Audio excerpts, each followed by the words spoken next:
Hello नमस्कार। आपके अपने यूट्यूब चैनल सर्वोदय हिंदी अकादमी में आपका स्वागत है। पिछले वीडियो में हम रस और उसके अवयव को पढ़ चुके हैं। आज हम पढ़ेंगे रस के प्रकार या रस के भेद। पहला श्रृंगार रस, दूसरा हास्य रस, तीसरा रौद्र रस, चौथा करुण रस, पांचवा वीर रस, छठा अद्भुत रस, सातवां विभत्स रस,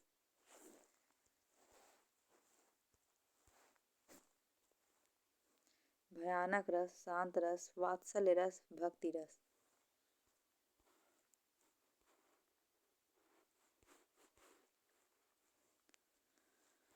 पहला पढ़ेंगे श्रृंगार रस। नायक नायिका के सौंदर्य तथा प्रेम संबंधी वर्णन को श्रृंगार रस कहते हैं। श्रृंगार रस को रसराज या रसपति कहा गया है। इसका स्थायी भाव रति होता है। रति नामक स्थायी भाव जब विभाव, अनुभाव और संचारी भाव से संयोग करता है तो श्रृंगार रस की निष्पत्ति होती है। इसका एग्जाम्पल देखेंगे, उदाहरण। बतरस लालच लाल की, मुरली धरी लुकाए, सौह करे भवन हसे, दैन कहे नहीं जाए।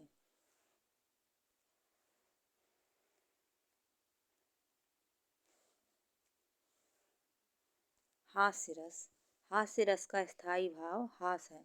इसके अंतर्गत वेशभूषा, वाणी आदि की विकृति को देखकर मन में जो प्रसन्नता का भाव उत्पन्न होता है उससे हास की उत्पत्ति होती है।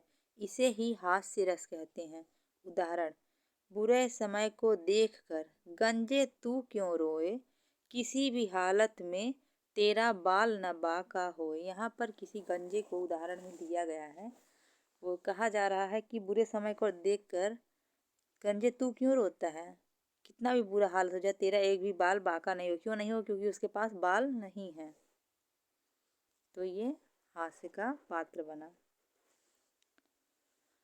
रौद्र रस। रौद्र रस, इसका स्थायी भाव क्रोध होता है। क्या होता है? क्रोध होता है।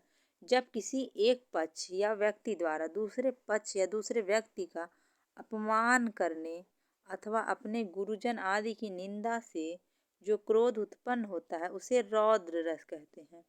इसका उदाहरण है, श्री कृष्ण के सुन वचन अर्जुन क्षोभ से जलने लगे, सब शील अपना भूल कर करतल युगल मलने लगे, संसार देखे अब हमारे शत्रु रण में मृत पड़े, करते हुए यह घोषणा वे हो गए उठकर खड़े। यहाँ पर श्री कृष्ण के सुन वचन अर्जुन क्षोभ से जलने लगे। तो यहाँ पर कौन क्रोध से भर गया? अर्जुन। अर्जुन जो है वो क्रोध से भर गए, तो यहाँ पर रौद्र रस है। अगला पढ़ेंगे करुण रस। करुण रस, इसका स्थायी भाव शोक होता है। शोक अर्थात दुख। इस रस में किसी अपने का विनाश या अपने का वियोग, द्रव्य नाश एवं प्रेमी से सदैव बिछुड़ जाने या दूर चले जाने से जो दुख या वेदना उत्पन्न होती है उसे करुण रस कहते हैं। इसका हम उदाहरण देखेंगे। रही खरकती हाय सूलसी, पीड़ा उर्मे दशरथ के, ग्लानि त्रास वेदना विमंडित, श्राप कथा वे कह न सके। इसी तरह एक और है करुण रस का उदाहरण, बहुत ही अच्छा है। शोक विकल सब रोवहि रानी, रूपशील बल तेज बखानी, करहि विलाप अनेक प्रकारा, परहि भूमि तलहि बारह बारह। आगे हम पढ़ेंगे वीर रस। वीर रस, इसका स्थायी भाव उत्साह होता है।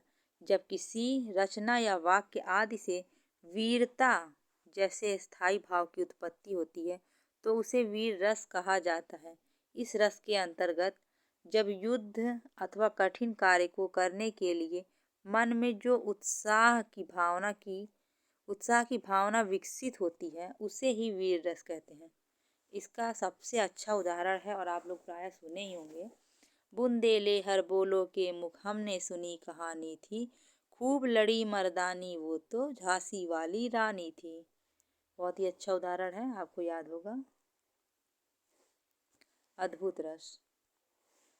अद्भुत रस, इसका स्थायी भाव आश्चर्य होता है। जब व्यक्ति के मन में विचित्र अथवा आश्चर्यजनक वस्तुओं को देखकर जो विस्मय आदि के भाव उत्पन्न होते हैं, उसे ही अद्भुत रस कहा जाता है। कौन सा रस कहा जाता है? अद्भुत रस। क्यों कहा जाता है? क्योंकि आश्चर्यजनक वस्तुओं को देखकर जो विस्मय आदि के भाव उत्पन्न होते हैं, उसे ही अद्भुत रस कहा जाता है। उदाहरण, देख यशोदा शिशु के मुख में सकल विश्व की माया, क्षण भर को वह बनी अचेतन, हिल न सकी कोमल काया।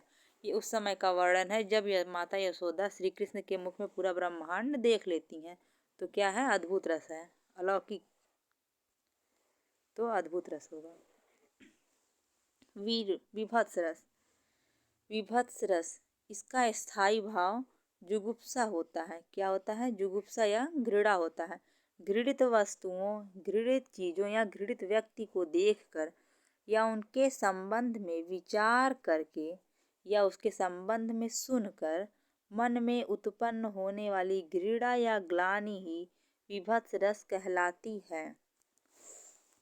उदाहरण, आंखें निकाल उड़ जाते, क्षण भर उड़कर आ जाते, शव जीभ खींच कर कौवे चुभला चुभला कर खाते, भोजन में स्वान लगे मुर्दे थे, भू पर लेटे खा मांस चाट लेते थे, चटनी सैम बहते बहते बेटे।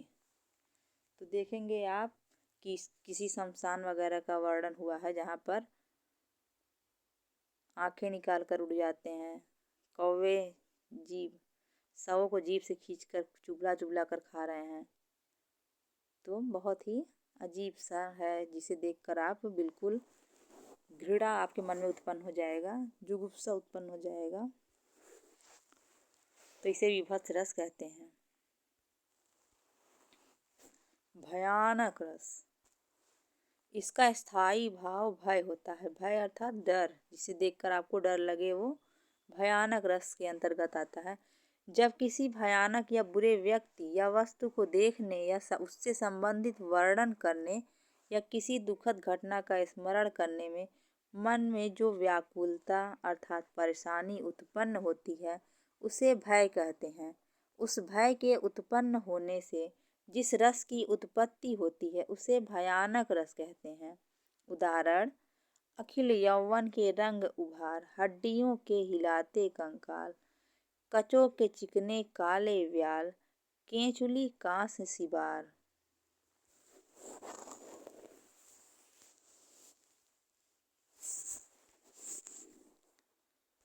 ये भयानक रस का उदाहरण है। आगे बढ़ेंगे। शांत रस। शांत रस, इसका स्थायी भाव निर्वेद, उदासीनता या वैराग्य होता है। मोक्ष और अध्यात्म की भावना से जिस रस की उत्पत्ति होती है, उसको शांत रस नाम देना संभव है। इस रस में तत्व ज्ञान की प्राप्ति अथवा संसार से वैराग्य होने पर, परमात्मा के वास्तविक रूप का ज्ञान होने पर मन को जो शांति मिलती है, वहाँ शांत रस की उत्पत्ति होती है, जहाँ न दुख होता है न द्वेष होता है। अर्थात इसका स्थायी भाव निर्वेद है।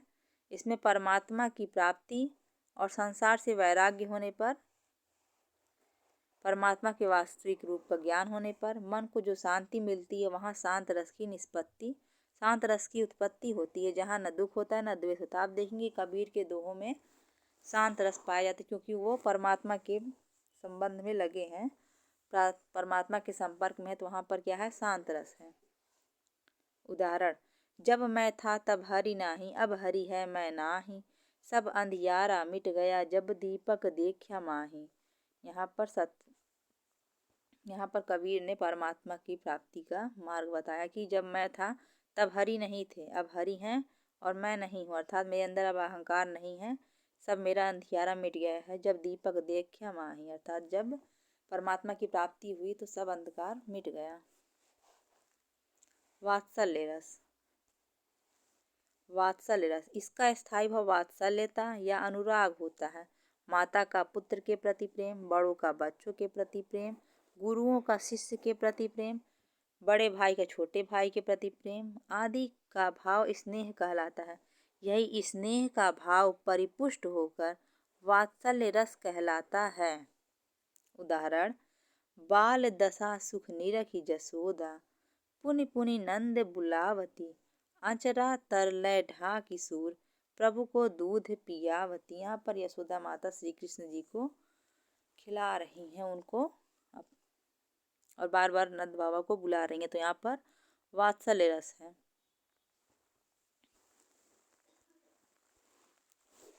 अब आखिरी रस है भक्ति रस। भक्ति रस, इसका स्थायी भाव देव रति है। इस रस में ईश्वर की अनुरक्ति और अनुराग का वर्णन, अर्थात ईश्वर के प्रति प्रेम का वर्णन होता है। अर्थात इस रस में ईश्वर के प्रति प्रेम का वर्णन किया जाता है। छोटा सा उदाहरण है, असुवन जल सींची सींची प्रेम बेली बोई, मीरा की लगन लागी होनी हो सो होई। जो मीरा बाई हैं वो भक्ति रस की कवित्री हैं, तो उनके काव्यों में देखेंगे या वो हरि के प्रति अपना अनुराग या प्रेम प्रकट करती हैं, तो वो भक्ति रस है।